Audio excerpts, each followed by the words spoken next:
This is Steve Downs, the voice of Master Chief, Sierra 117, and you're listening to Podcast Unlocked, the world's #1 Xbox podcast. Now, finish this fight. Master Chief, out.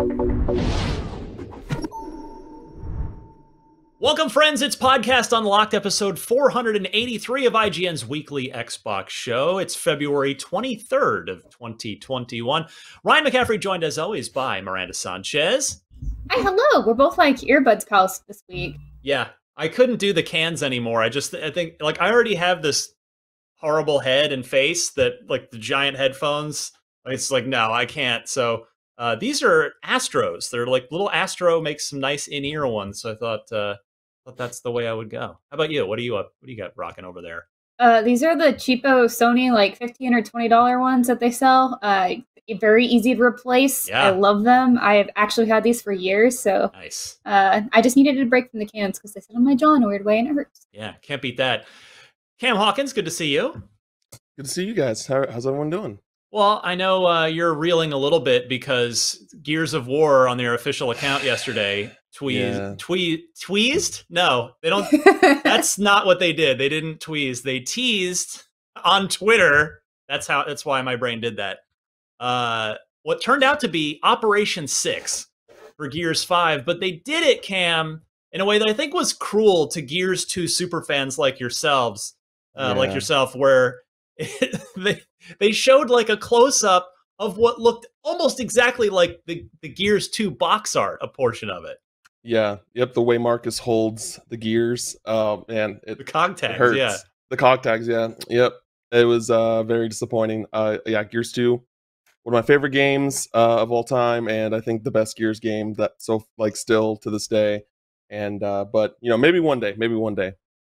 What is it about 2, real quick, before I get to... I'll say hi to Brandon Tyrell first, because I don't want him to feel bad. Hi, Brandon.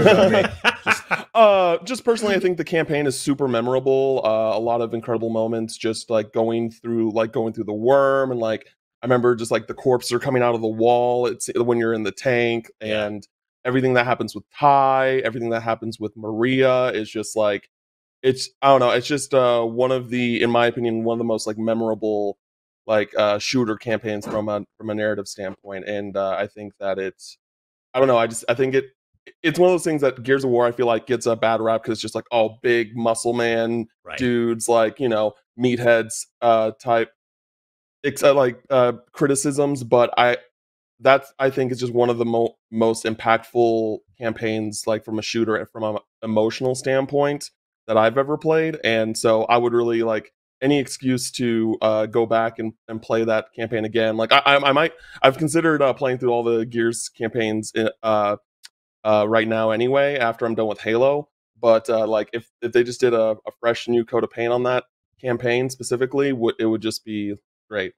See, it's interesting. I like Gears I agree with you, number-1, and I know Miranda does too, about it being, it deserves way more credit than it gets from a narrative perspective. And I even feel like secondary, or sort of in addition to that, I feel like the Coalition, not quite to the degree that 343 got kind of immediately crapped on by the community because they weren't the developer before, they weren't Epic, they weren't Bungie. But I feel like 4 and 5 have really carried that emotional weight and that story really well too. But what's interesting is, see, I agree with you there, but this is why I love talking about video games, because for me, I actually like Gears 2 the least campaign-wise. Wow. It was never... Wow. I hated I think the worm thing is one of the worst design. Like, I don't think it's good. I think it's bad. I think the Maria part was really underwhelming. Oh my God, I spend a game and a half, and then the Maria thing is just like, I guess I'm not going to bother ruining it for anybody that may not have played it, but it's like 15 years old. I think it's okay. I know. Yeah, but it's still like, I think it's just a very I don't know. I loved the worm. I was just like, it just, I don't know. It's just like, it felt like a giant cool set piece for that campaign. And I think again, like a lot of really powerful story points from an emotional standpoint. But it's kind of like, it's like Mass Effect, right? Because in the sense that you are invested in these characters, and then there's that Mass Effect debate where some people like 1 and some people, most people like them all, but their favorite is either 1 or 2. Yeah. And then with Gears, or 3 if you're me. Or which one, Miranda? Or 3. Mass Effect 3 or Gears 3? Mass Effect 3. Mass Effect 3. See, but that's defensible, right? Like there's, I mean, sure, everybody talks about the end, but I always like say the run up, like the part right before that final choice in Mass Effect, where you're, I guess I, again, won't ruin it out of respect to maybe a new generation of players that are going to be playing it for the first time with the remaster, but everything what you're doing up until that point is really good. Right? Yeah, I agree. No, I think all the Mass Effects are like 9 out of 10 games at their worst. You know what I mean? Yeah. But there's just certain, like, I think Mass Effect 3, just specifically that ending, affect a lot of people. But I think the game overall was really, really good still. But anyway, so yeah, to close the point on Gears 2, we are not getting a Gears 2 Definitive Edition with the teaser that went on social yesterday.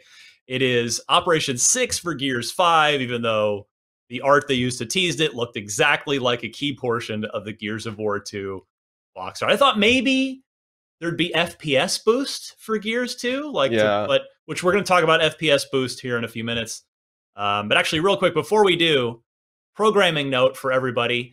So we're making some YouTube changes to IGN. We're shuffling. We're starting some new channels. Trying to make it so that the main IGN channel isn't like just this overwhelming avalanche of stuff at all times. So we've got our Unlocked channel, but we're going to be asking you here very soon in the next couple weeks to subscribe to a new IGN Games channel where all the podcast shows are going to live. You don't have to watch the ones you don't want to watch, but that's going to be the feed, which is kind of not unlike a few years ago, or for many years, we had the IGN Games audio podcast feed, which I know a lot of people, I've seen the numbers, a lot of people like to subscribe to that, where it would just feed you all of our podcasts. Well, think of this as kind of a video version of that. So I'll have super specific details and messaging on that in another 1 or 2 shows from now. But stay tuned. Just gear up for that. If you're already used to watching us on the IGN Unlocked channel, we are going to be moving. So more on that soon. All right. Now, what I teased a minute ago, FPS Boost. Miranda, what is going on? The backwards compatibility team strikes again with their awesomeness. Yeah, so select games, including this first wave, we're getting Far Cry 4, New Super Lucky's Tale, Sniper Elite 4, UFC 4, and Watch Dogs 2. A lot of multiples of 2s are getting some nice little boosts. So it goes to 128 frames per second. So it's just like a nice little enhancement performance thing for us next-gen owners. So I think it's really cool to see that they are investing more in backwards compatibility. It's not just about being able to play your old games. It's about to be playing them with, enhancements. And it's just like, hey, these are not our games, but we're going to make them better for you anyway. And I think you can definitely see that in some of the older games. You'll see the frames just feel a little bit different. I think I especially see that when I go back to the really old games. Maybe not so much for these selection of games, but I think it's just really nice to have that. Yeah, so Fuzzy said Far Cry 4, Sniper Elite 4, UFC 4, and Watch Dogs 2 all going up from 30 to 60 frames. And you mentioned New Super Lucky's Tale going to 120 frames. Yes. Brandon, are any of these, does it make you want to bust out and replay any of these or dip back into any of them? Oh man, I mean, with the backlog right now, it's hard to, it's a hard ask, but I never actually finished Watch Dogs 2, so I'm a little interested in that, but I just love the quality of life stuff that they're doing here. Yeah. I mean, this is likely the first wave. We'll probably see more, and maybe there's something that really strikes home for me. But it's cool. It's cool to see it. Like, I think video games, more than any other medium, like, don't age as well. Sure. A good book is going to be the same book, the day it was written as the day you pick it up, right? Movies age better because it's more of a passive experience, but games being interactive, I think the quality of life improvements to keep those stories relevant in a way that we're used to playing now, 60 frames, the better tech running it. I think it's a great effort, and kudos to Microsoft for it. Yeah, I'm glad you mentioned Watch Dogs 2, because I think that seems like the one out of this initial list that might be the most noticeable. I mean, I know Super Lucky's Tale is going up to 120, but the reason I mentioned Watch Dogs 2, or that you mentioned Watch Dogs 2, I think, is that it's open world games, because we're so used to seeing those at 30 because of just sheer technical limitations on the consoles up until now. And so it's really cool to see an open world game running. It's like, it really does make a difference when you're just in this huge open space and it's running that smoothly. Another nice thing too, sorry, really quickly, just that you can toggle this feature as well. So you don't have to have it on if you don't want it on. Go ahead. I think, Brandon, you were jumping in as well. I was just going to anecdotally say, like, Watch Dogs 2 doesn't feel that old to me. Oh no. Yeah. You know? What is it? 4 years old at the most? It's not that old. 2017, 2018 maybe. Yeah. No, it's not 2018. It definitely came out before then.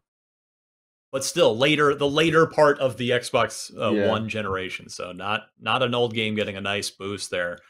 It just goes to, again, like, this was not expected of any, like, that's the best part of this, I think, is it's purely a present that Microsoft just got all of the Xbox Series X and S owners and just said, here. And we all said, is it my birthday? And they said, no, just, I got you a present. Open it. And it's better. It's games that run better. So there was no expectation for this. There's no precedent for this. I just think that, I mean, the backwards compatibility team has gotten credit. We've done our best to call it out and praise it when these things pop up. But I just don't think they get enough. I think they just still deserve even more credit. This work that they're doing. I mean, they arguably, if you look at just look at the competition, Nintendo does backwards compatibility extensively. They rely on their classic back catalog, but it's probably 90+% of the time, it's always monetized. You know, I can't tell you how many times I've rebought the classic Super Mario Brothers games at this point. Like, it's always monetized. I feel like you almost never get any sort of backward compatibility for free out of Nintendo. Not since the handheld days, when I think they were really aggressive about that with all the Game Boys. That's true. That's a good point. That was really great up until through the DSi. And then after that, it stopped being as good, even though you could do like DS and 3DS, but then eventually had to lose the cartridges.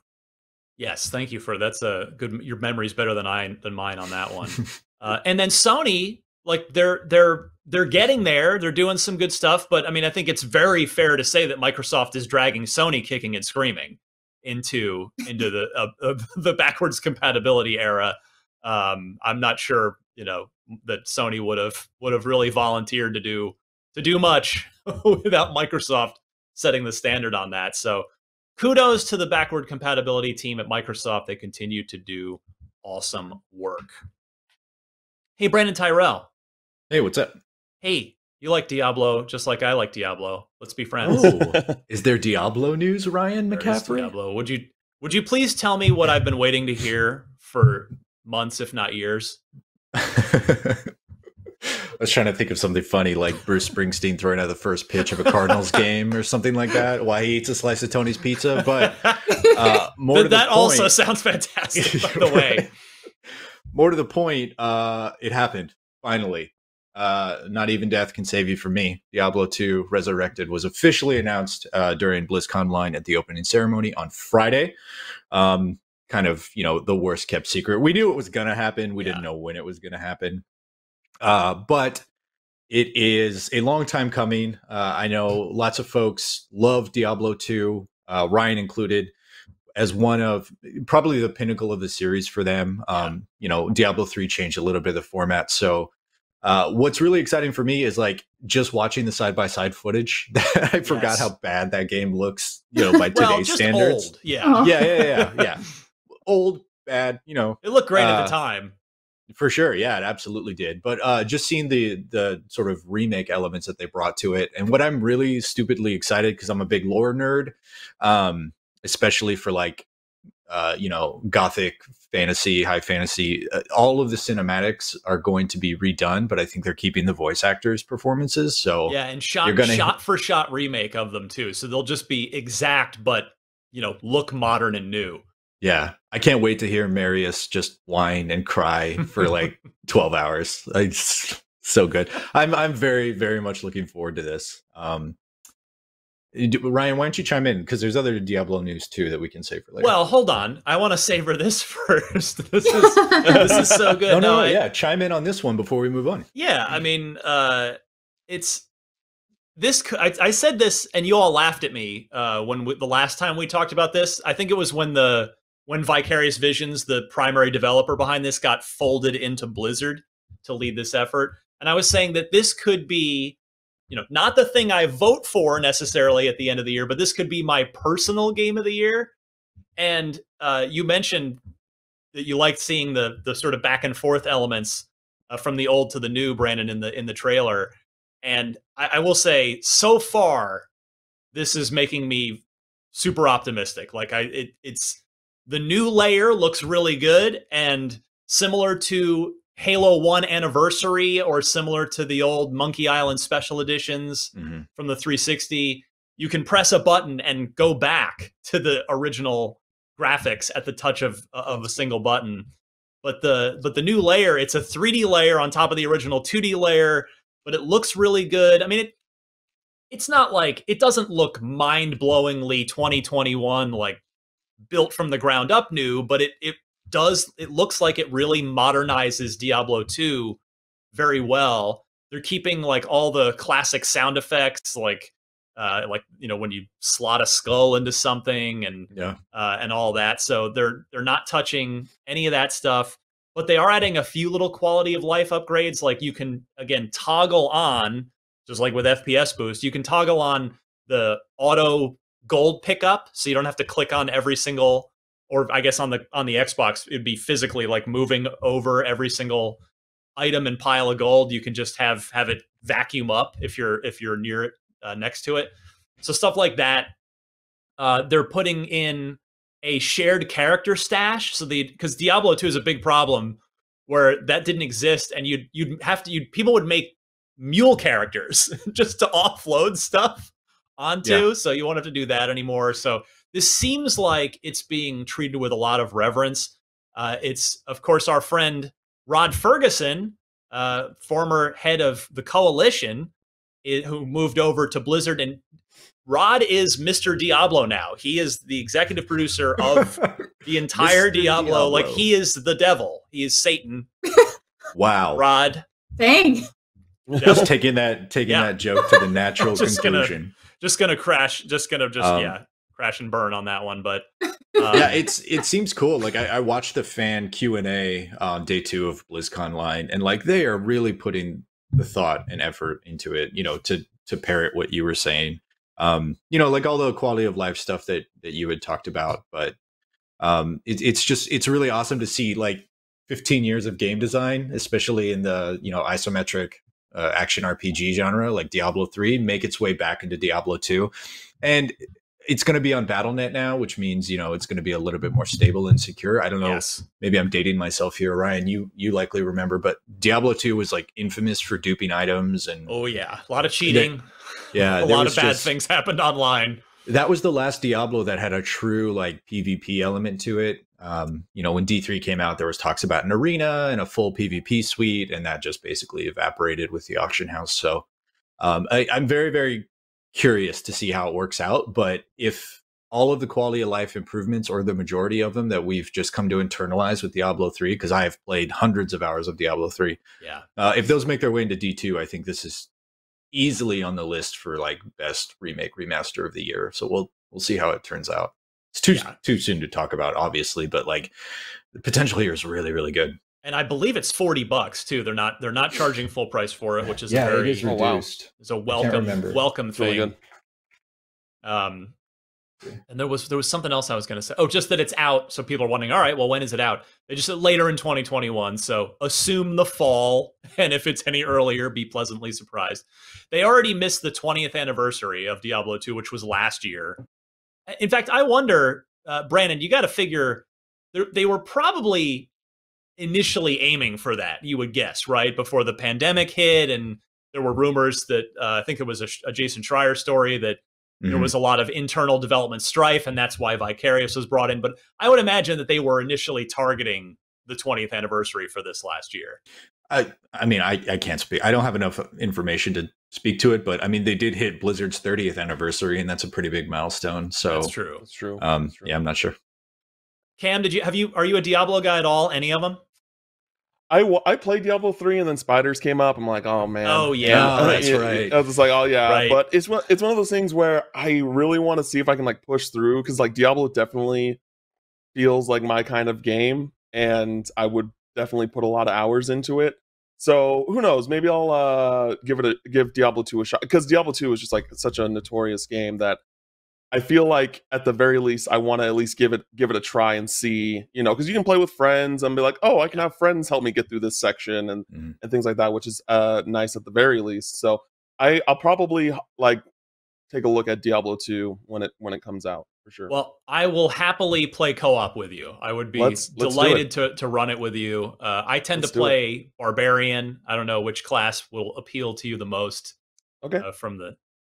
From the general standard set that they tend to have in Diablo, but I will say it's also cool that it's, you know, this game's never been on console before. Diablo 2 is a PC classic, and the good news is there's cross progression. So if you really love Diablo 2, which I do, and I will probably own this on PC, Xbox Series X, and I'll probably get the Switch version as well in case I feel like playing it on the road, like on a trip. Honestly, yeah.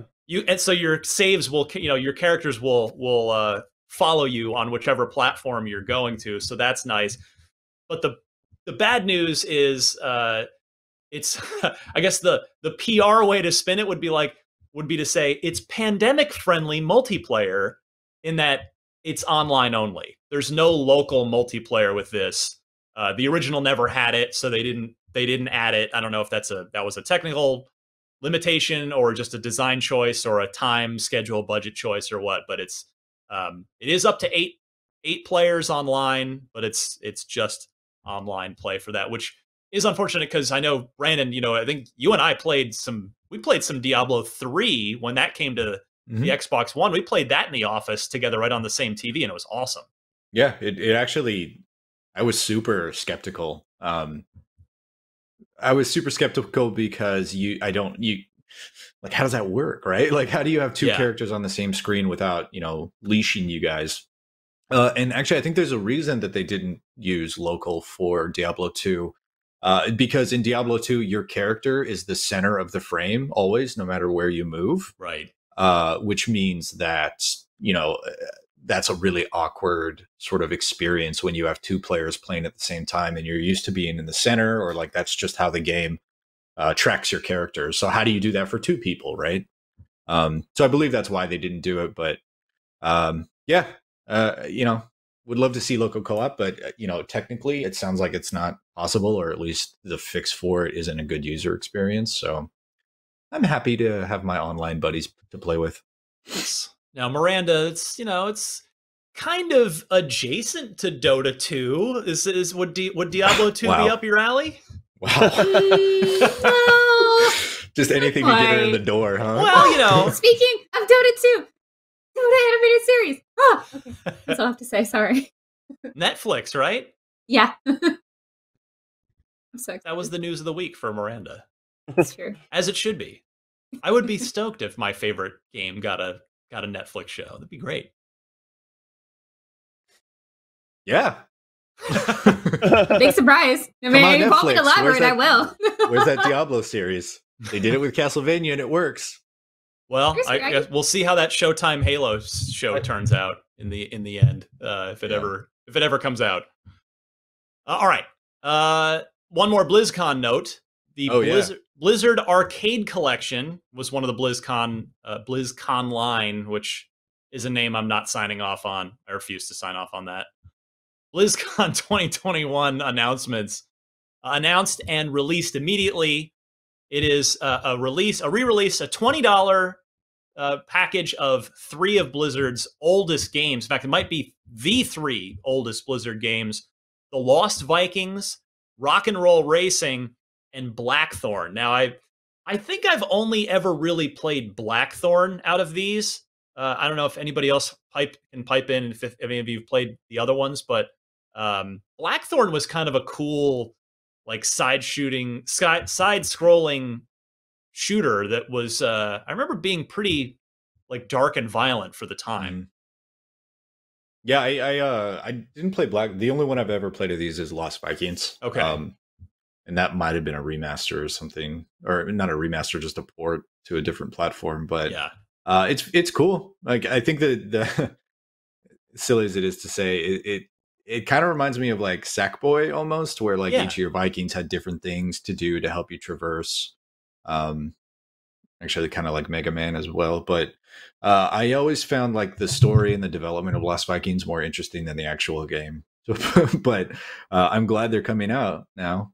You know, in the same vein of like backwards compat, an opportunity for more people to experience, you know, sort of history of video game, and especially the history of Blizzard, because Blizzard doesn't really do games like these anymore. That's true. Yeah. So you've got the original pristine versions in there that you can jump into, or the newly enhanced definitive editions. The original editions provide the game as they were first published, but do include a few modern tweaks such as custom key mapping and the ability to rewind up to 10 seconds, which we've seen in a lot of these 8 and 16-bit era games that were really difficult for. It's crazy that we played these games as kids because they're a lot. They feel like they're hard now. So a lot of these have the rewind thing.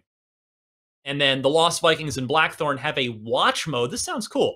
Watch mode allows you to watch the game being played and then take control at any point. You can also save progress anywhere in the original edition. So that's cool. Yeah, check those out. That's tech I haven't seen before. I like that. Another thing that's speaking of old stuff, let's make it more Xbox relevant, shall we? And let's talk about Stubs the Zombie in Rebel Without a Pulse. If you're an old school Xbox fan, you might remember this game. It was from Alex Seropian and Wide Load Games, and Alex was one of the co-founders of Bungie. And as such, this game used the Halo engine. It's the only game to ever do that, so we'll come back to that in a second. But Stubs, original Xbox release, and it's being re-released now, and it's going to be out March 16th, so just under a month to go. It's, by the press release's own words, the same thing. And what's strange to me, I mean, it's great that this is coming back, but it's apparently not a backwards compatible game. Like, if you do happen to already own it, you have to buy it again, from what I can tell. I sent a note out to PR yesterday to try and clarify that, and I'll just take a quick look here, but they had not gotten back to me as of show recording time to try and clarify that point. Let's see here.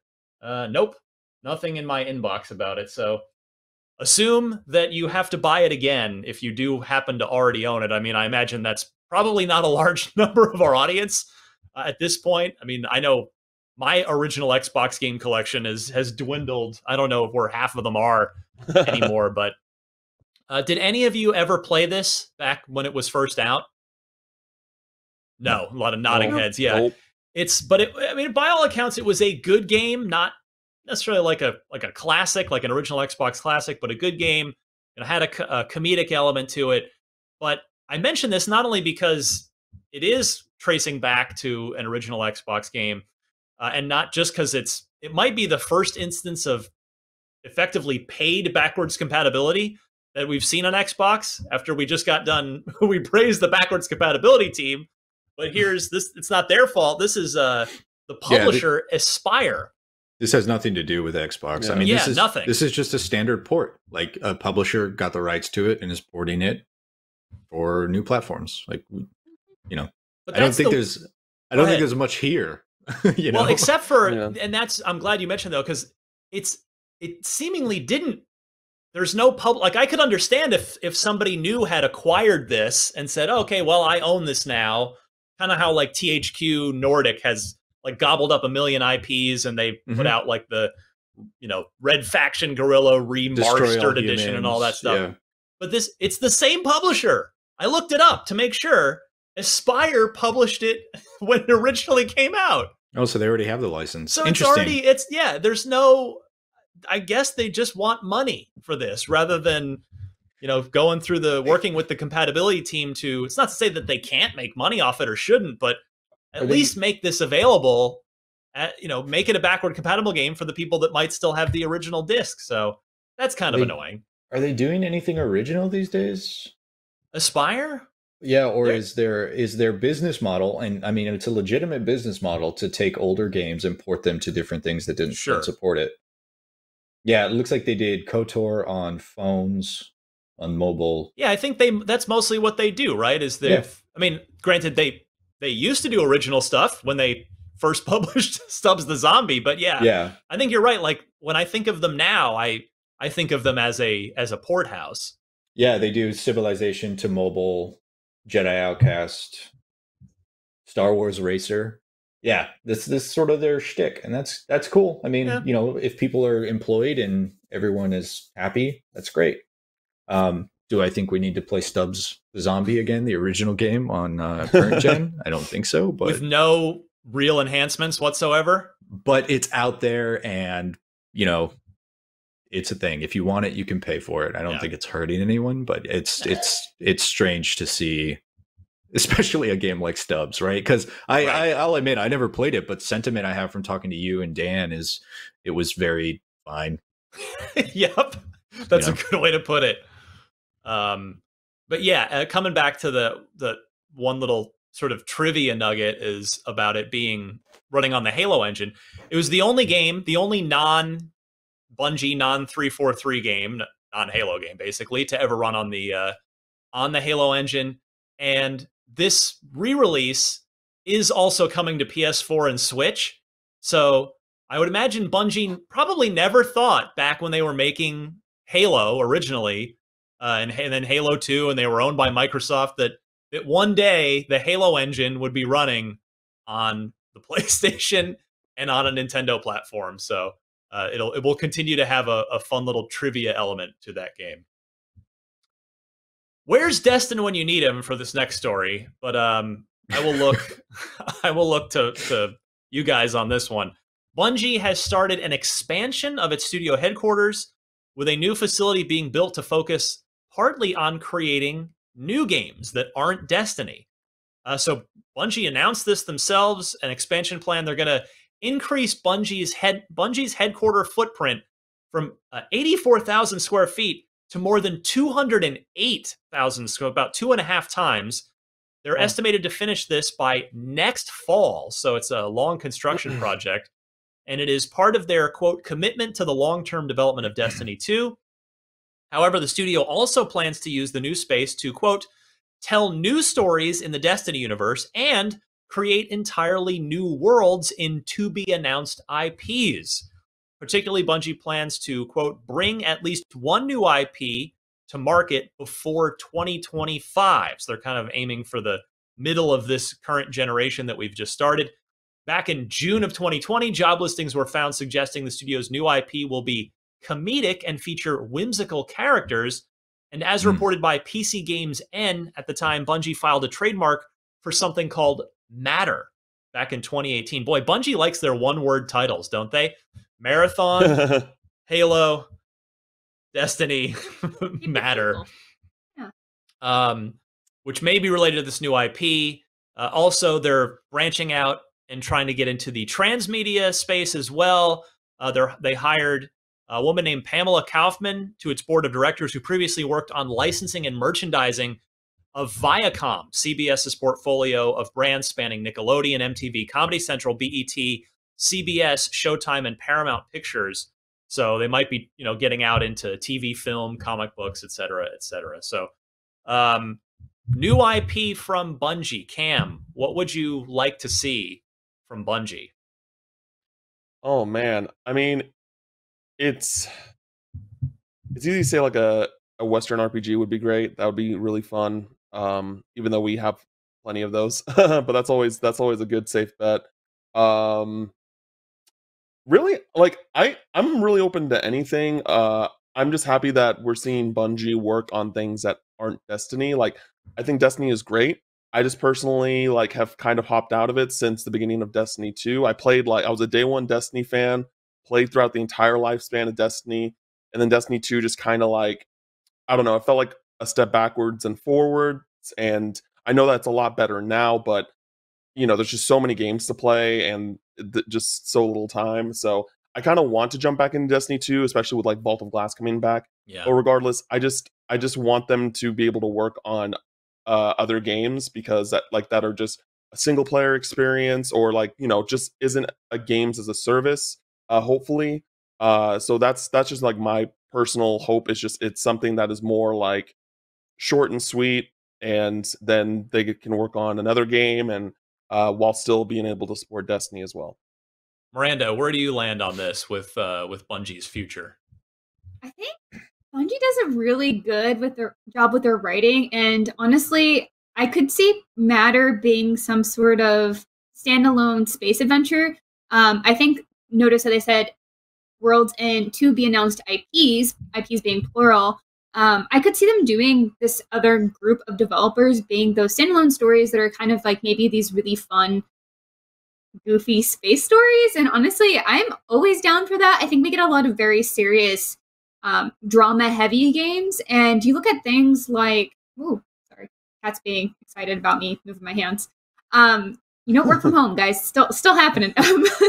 I think we have a lot of fun with things like The Outer Worlds, where it has that like slapstick humor sometimes, or you look at Borderlands, like you just need something that's a little goofy. And I think more space comedies could be a lot of fun, and I could see them executing that really well. So I love that. I am super excited to see that they are expanding more, because I am somebody who does enjoy hopping into Destiny every now and then. I'm not a regular player. I still don't have any titles. I tried really hard one season, and then I got really disheartened by something. But I think that having those two games would be a great way to like let their developers and different teams like flex their skills in different areas, and I want to see what they're going to do. I'm enjoying it still. Brandon Tyrell, what would you like to see out of the next chapter of Bungie?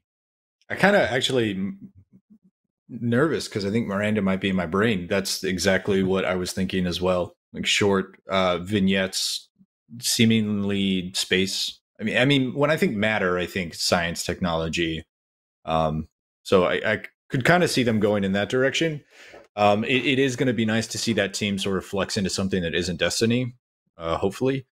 But the move to multimedia to me says animated for some reason. So I'm picturing kind of like trying to capture that Borderlands, Outer Worlds, but in a style that I would go with like picture Angry Birds, the animated series or something like that. I'd be curious to see if they want to go to the full-fledged series route with the whatever they make. But at the same time, it kind of worries me because, you see so many properties that have plans for like full multimedia blitz, but it's really the audience that dictates whether or not something is in need of more stories to tell. The Halo community is rabid, so there are Halo novels still to this day being released constantly. Halo shorts, Halo animated series, there's all kinds of stuff to support that lore. But if you're planning on doing that from the outset, it seems risky to me. But they know what they're doing. I mean, I think there's actually been a lot of success with that in the anime space, particularly. I think there's a lot of mobile games out there that do have a very excited like game and anime component to it. So I think it's been proven in maybe different markets, but I think so long as they complement each other and they tell unique stories that are specific to that medium, because I think that's where you get a lot of the problems when you're trying to just make a property feel too similar, like across those two things. Like if you're trying to gamify your show, but it doesn't really make sense, it's not as enjoyable. That you want to tell a compelling story where you're telling the story first, right? And so I think if they can do that, which I have hope that they could. I mean, they haven't exactly just made a show before, but if they did, then I trust that they would be smart enough to figure that out. Yeah. For how, like, Miranda, you're making me think of how is there not? I know they're casting the Borderlands movie right now, and there's like they're getting all kinds of just various motley crew of actors and director. Yeah, it's either going to be awesome or a complete train wreck. But either way, you're probably not going to be able to take your eyes off of it. Made me think, like, how is there not like a Borderlands animated show on Netflix where it's just a bunch of vault hunters that go on adventures every episode? Yeah, That makes a whole lot of sense to me. So, as a big Borderlands fan, I would enjoy watching a show like that. That's perfect for like a serialized Saturday morning cartoon. Yeah. Today we're gonna go to the Tomb of the Pharaoh. You know. Yeah. But I mean, for me with Bungie and Cam, you kind of hit on what I was thinking about, which is, you were saying that you played the heck out of Destiny 1, and then you kind of started on D2 and dipped out of it, and obviously that game kind of had some ups and downs at launch and has really kind of come a long way since. But for me, like and this is purely me, this isn't Bungie, but it's sort of like it makes me sad within the video game context that like I used to know and follow like every little detail of Bungie's games when they made Halo. Like I loved Halo and I knew all about everything that was kind of going on.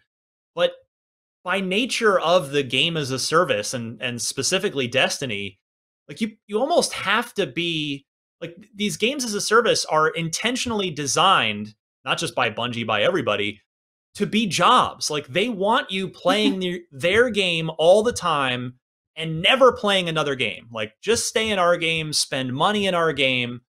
And I get it from a business perspective, but for me, I'm not wired that way. I got obsessed with Halo 2 multiplayer for months, but even within that, I was still playing other games, and we'd play like an hour or two a night. But even that, like my probably all-time favorite multiplayer experience, Halo 2, even that, after about a year or two, maybe probably two, but and after enough time, it faded away and it kind of ends. But now these things are just designed to just keep you as a hamster on the wheel endlessly. Hey, and, nice. And I play a few of those games. Well, I'm not saying it again. I'm not saying it's a bad thing. Like if you're having fun, it doesn't like that's it. If you're having fun, it's great. I'm just saying for me, right. That's how I see those games is just like they're just trying to trap me there. Basically, it's like in The Dark Knight Rises, which sucks, by the way, when Bruce Wayne's back is broken and he's just at the bottom of that pit and he has to try and climb his way out and nobody's ever climbed out. It's just like that's what I feel like trying to escape one of those games would feel like to me, not to other people, just to me. But I will say too that it is hard to get into those games sometimes if you don't have friends. I think that too, and that's honestly something that pulls me in with Destiny. Is like I have a group of friends that I always go back and play with, and we're like, oh, new season. Do we care about it? Do we like the gear? Yeah, let's go play some Destiny. Yeah. And like that's such a big thing for me. Same thing with Dota. Would I play Dota if I didn't have friends playing it? No. Yeah. I think it's such a. I think those long-term multiplayer games really do depend for some people, at least like for myself. On having those friends to go and want to return to them. And if you don't necessarily have a crew that's ready to go to it, then it's a little bit harder to be excited about it, I think.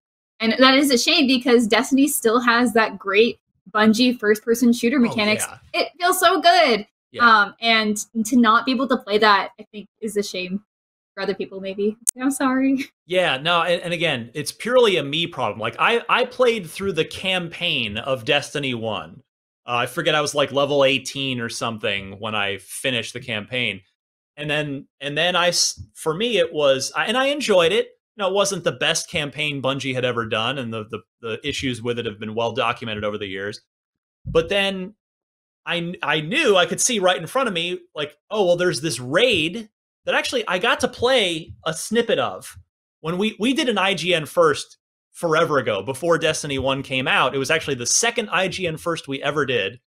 And I was up at Bungie, and they were like, hey, this wouldn't be for coverage. We can't have you like write about this yet, but do you want to play some of this raid? And so it was me and a few of the Bungie people, and I played the first like third of that initial raid, and it was like, wow, I really see the fun in this. This is a really, really cool thing, and it's unique and it's different.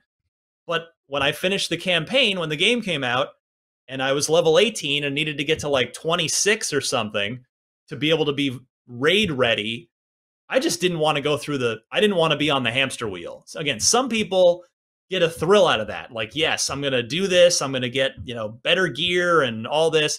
That just wasn't for me, and it kind of never was and still isn't. So I guess this is a very long-winded way of saying I hope that Matter or whatever Bungie's other new IP or IPs are something different.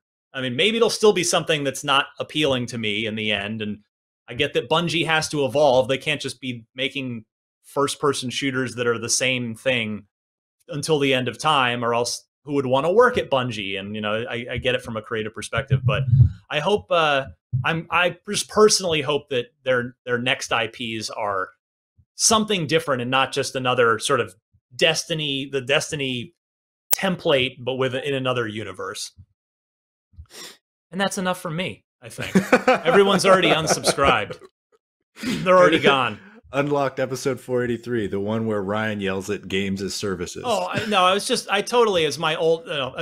old man yelling at the cloud for sure. Literally the cloud. Yeah. Oh, exactly. Old man yells at the cloud. Xbox Live cloud, Destiny. No, I hear you. I think the pessimistic view is to look at it like they want to keep your butts in seats, right? And keep you from playing other games. And there is the concern of that drip feed, hamster on a wheel, gradual progress. But I think the more positive view is that they create something that they're passionate about. Absolutely. And, you know, like everyone said, Bungie's FPS chops are just like top tier, right? Playing Destiny feels buttery smooth. Yes. Buttery smooth. So I think they create something they're passionate about that their fans really love to play. And then their idea is, okay, how do we keep giving them more content so they can keep playing? Is I think the positive way to look at that. And to be honest, like the truth is somewhere in the middle for sure. But, you know, I would love to see Bungie create another like campaign focused thing. But if they figured out a way to do that and support their studio with like content drops, I'm the same with you. I could do it for maybe a month or two. I got back into WoW during quarantine and then quickly stopped playing WoW because I'm at a point where you were for the raid, where it's like, okay, I can log in once a week, get everything done, and I don't have to sit here and kill boars for whatever anymore. So I'm with you on that regard. There's only so much that I can keep doing to get ready for the next thing. But I do like the way that they've found to, you know, continue to share their story. And if Destin were here, he'd probably call me an idiot. But I do like the way that they can continue to tell their stories through like gameplay and mechanics, in addition to, you know, lore drops through new content patches, without having to release a Destiny 3 every year or a Destiny 4 or a Destiny 5, you know? Yeah. And so go ahead. Just a bit. It's a new business model, and I think, you know, we've had it for 10 years, and people are still figuring out how to make the most of it. But I think Destiny, I personally think Destiny's probably one of the better examples. Oh, there's no doubt.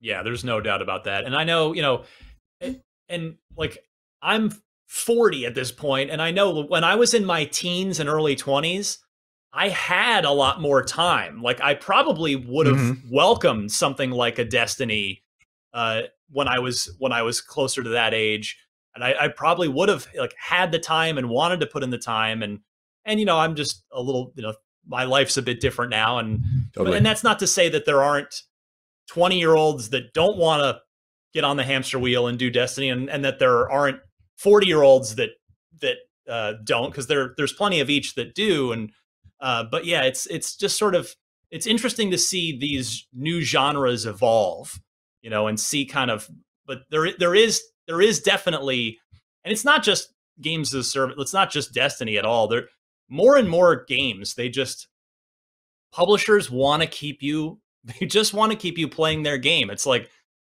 every other game. It's not just that the other games in their genre are the competition. It's like they see every other game as the competition. And that I know I'm kind of reaching here and going off on a little bit of a tangent, but I don't like that.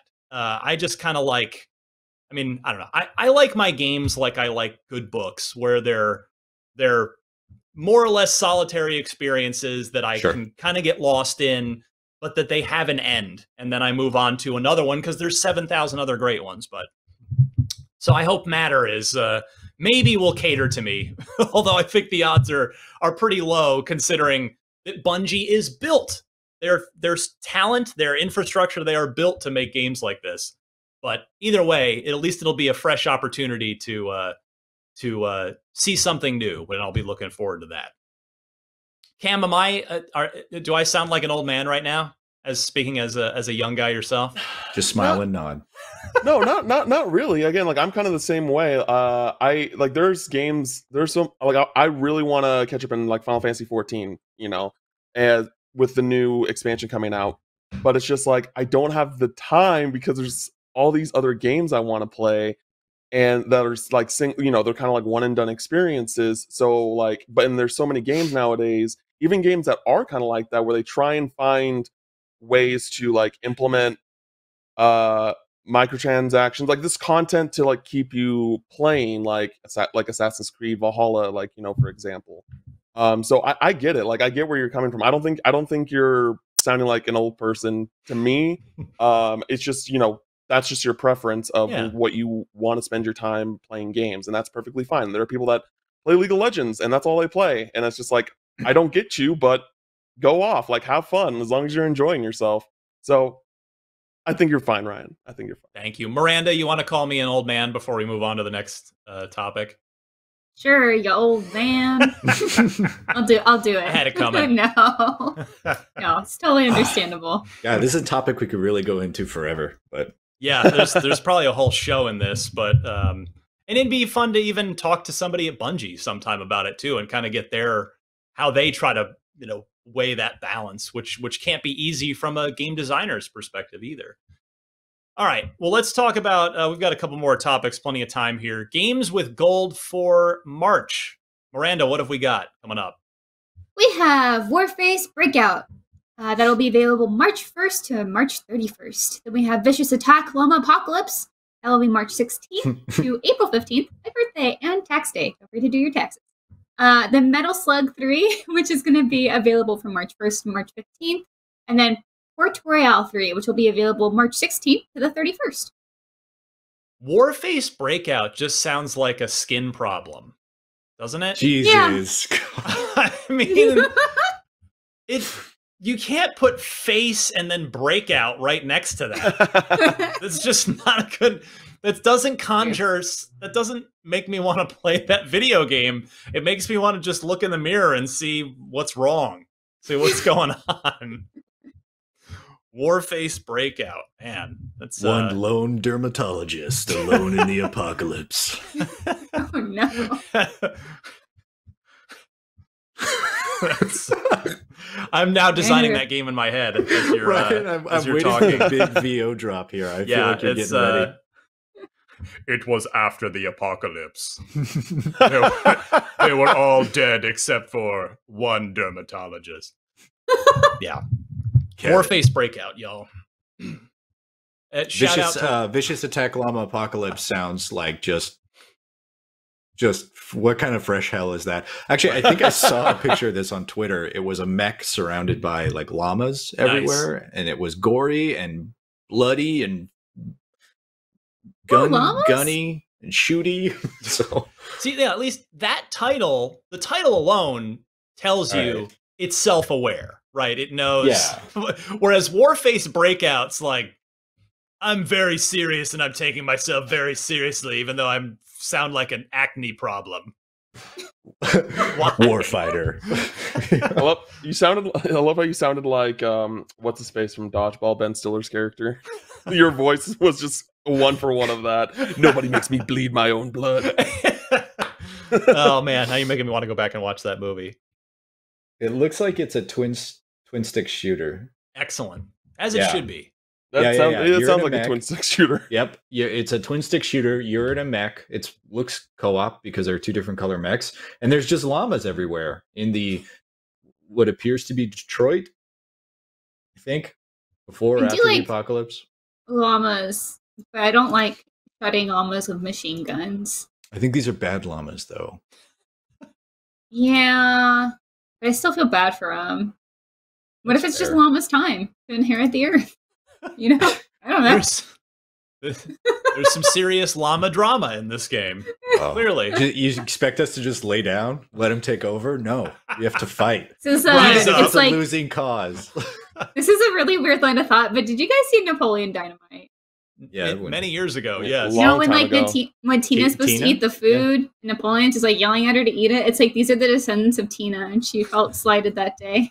Yeah, never And then from forget. then on, Yeah, they it's attacked.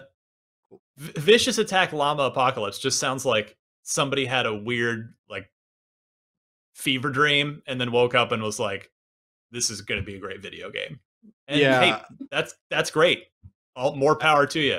Heck yeah, we like creativity. I feel like it was like a game jam that, they had the bones of a co-op shooter and they're like, what is the theme? What is the theme? And then someone happened to be playing Goat Simulator or something like that. And they're like, okay, all right, irreverency. Let's do it. You never know. There's probably a good story behind that game. All right, I think we've got time for maybe one more news story this week. Yeah, we've still got some time left. EA has, I know people love to hear when EA acquires things because they like to dig up the meme of the pile of corpses with developer names superimposed over them.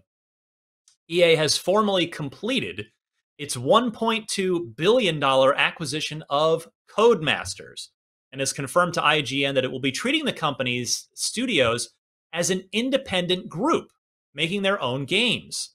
EA did, however, signal an interest in perhaps bringing the Formula One license back under its own EA Sports brand. So not unlike what Microsoft has talked about with keeping Bethesda as its own entity, EA is going to do that with Codemasters. In a press release, EA explained that Codemasters franchises such as Formula One, Dirt, and Project Cars will sit alongside EA's existing racing games. Speaking to IGN, EA Executive Vice President of Strategic Growth, that's quite a title, Matt Bilby, explained that Codemasters Studios, including Slightly Mad, which it purchased in 2019, that's who does Project Cars, would remain somewhat autonomous after the purchase. Quote, we will be treating the Codemasters Studios as an independent group for the foreseeable future, giving them all the support they need to deliver their much-loved games and exploring all opportunities for growth as we go. We're incredibly excited about what the future holds for them, and while they will remain independent, we will be there to pour fuel on their growth capabilities. That's no. It's a mixed metaphor. But okay, all right. Through the power of EA's distribution. Just picturing Rita from Power Rangers. Make my monster grow. I think it's been a long week. I know Luke Riley is IGN's resident racing game aficionado. Cam, any racing game love from you? Because I think you'd be the only other one on the panel. From Codemaster specifically, no, but I've heard very good things about the F1 series, and I know that there is like that dedicated fan base for Dirt. So it's cool that like this is like kind of seemingly, I don't want to say it's like a 1-for-1 comparison to the Bethesda acquisition that Microsoft got, but like they're kind of like, hey, do your thing, and we're just kind of a bank for you, just like kind of like an endless supply of money, or so that's great for that developer, because that is kind of like a void that EA had under their first party games of sorts.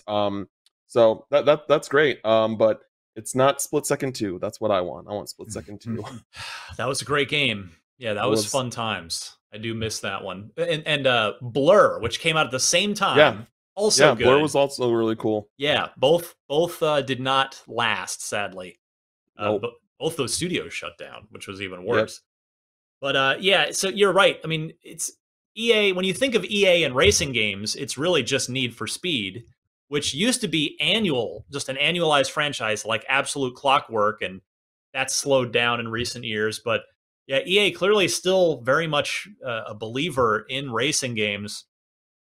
And I mean, obviously EA is no stranger to annualized releases. So if they see Codemasters and think, well, it's not to say that they're going to put out an F1 every year or a Dirt every year or a Project Cars every year necessarily, but they can rotate them so that they can count on the revenue of a major racing game or two every year on a kind of a rotating basis. So, I understand the acquisition from EA's perspective.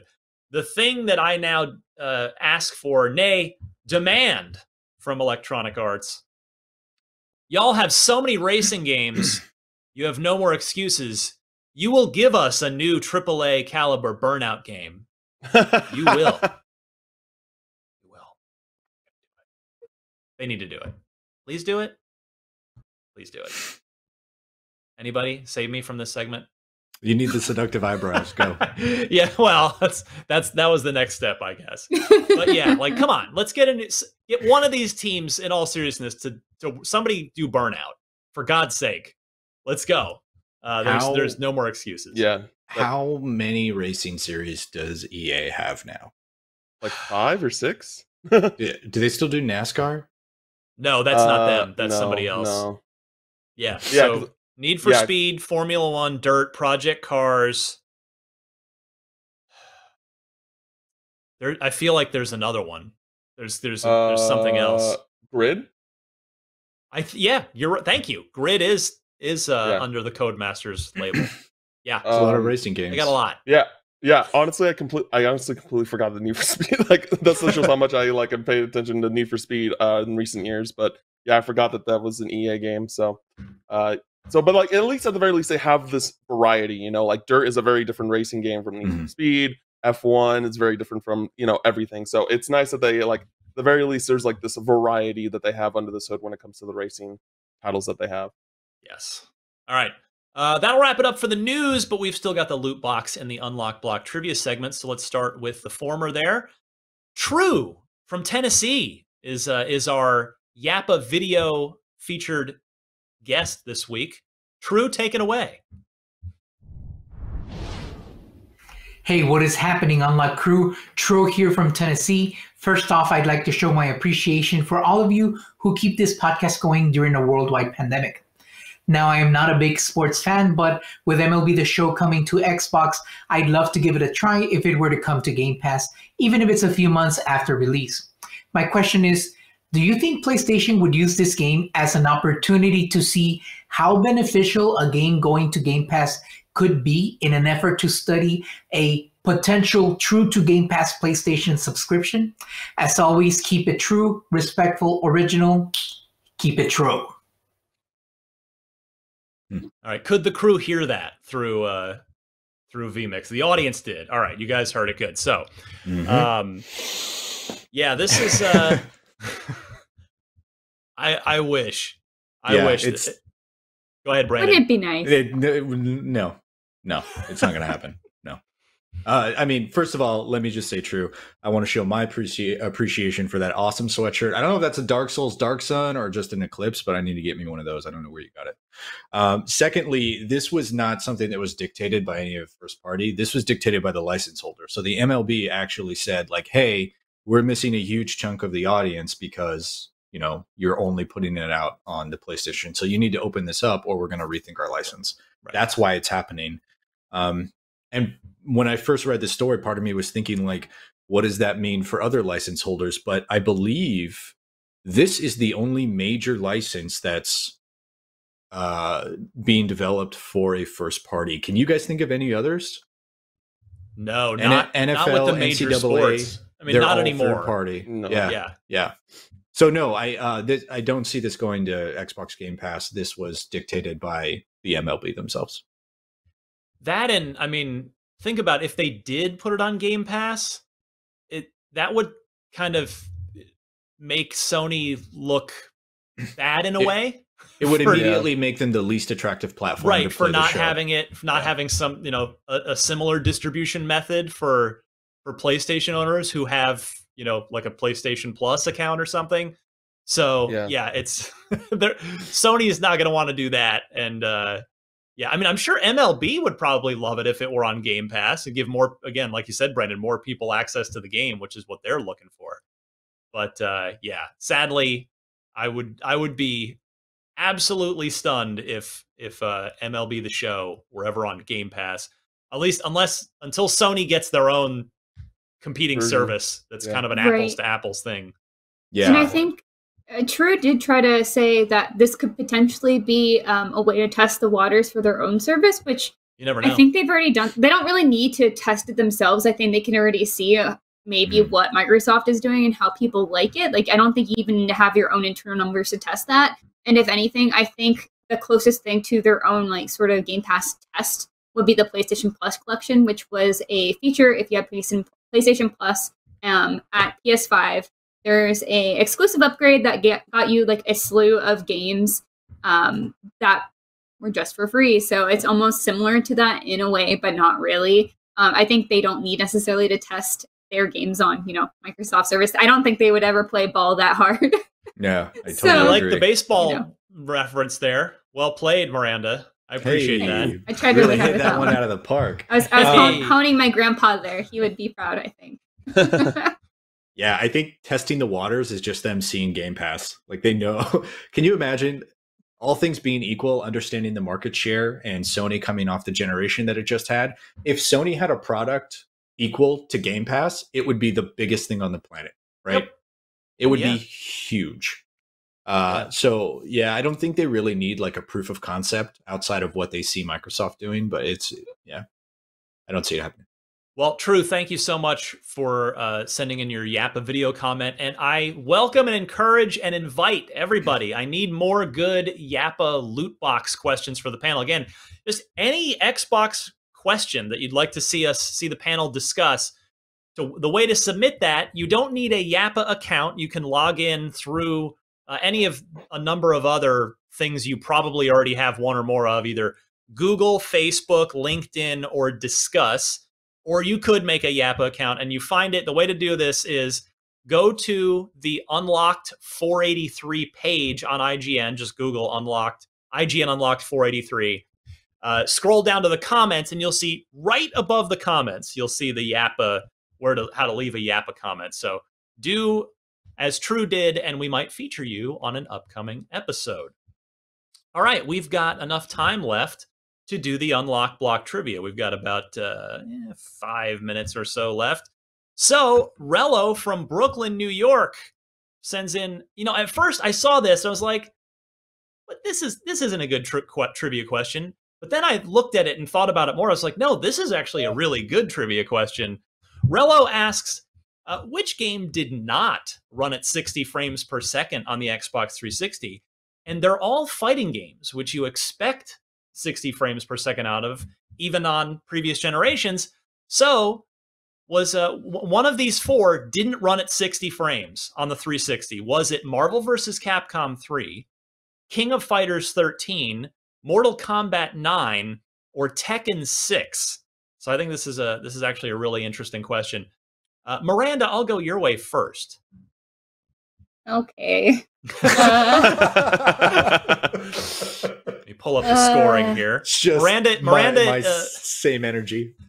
Miranda has 1 point. No one else is on the board yet, and we're in late February. So come on, people, it's time to get moving. It's hard. Trivia is so hard. I don't know, but we're gonna guess. Gosh, everyone loves Marvel vs. Capcom though, so I don't think it's that. I don't know anything about King of Fighters. I just know people love a lot of these games, and I don't know which ones have been criticized most by the fighting game community. I'm so like fringe. I'm like, oh, how's it going over there, guys? And then I just, good, cool, get those combos, and that's about it. So we're gonna guess. You're such a soccer mom. I don't know. Great combo, Jimmy. Anyway, I'll just go with Marvel vs. Capcom 3. Okay. I don't know what to say. I don't think it's that, but we're just gonna roll with it. All right. Cam, how about you? I'm torn between two, because King of Fighters I know isn't that huge in the US. So I feel like out of these four games, it was like the least talked about through my circles and through my experience. But I feel like, but it's SNK, and it's like they just make fighting games. That's what they do. So it just wouldn't. It would be bizarre to me if it wasn't 60 frames. But I'm also thinking about Mortal Kombat, because I feel like that might have been the most tech heavy game at the time. So I could see they had to push to 30 FPS. Oh, Speaking of Mortal Kombat, while you're thinking, how about that trailer? Oh my god! That movie looks fun. Ooh. Yes. I'm going to say. You're stalling, Cam. You're stalling. I'm gonna say Mortal Kombat. I'm gonna say Mortal Kombat. Okay. Brandon Tyrell? I'm also going to say Mortal Kombat for the reasons that Cam. To preface this, I was exclusively a Soul Cowboy when I was playing the 360, and I don't even remember what frame rate that was. So I have zero chance of like guessing this based on knowledge that I know. So I'm guessing that it's Mortal Kombat because I feel like that game was fairly recent toward the end of the 360 era. And again, I could be way off, but I imagine maybe they supported last gen and weren't able to hit 60 FPS on it because of the tech.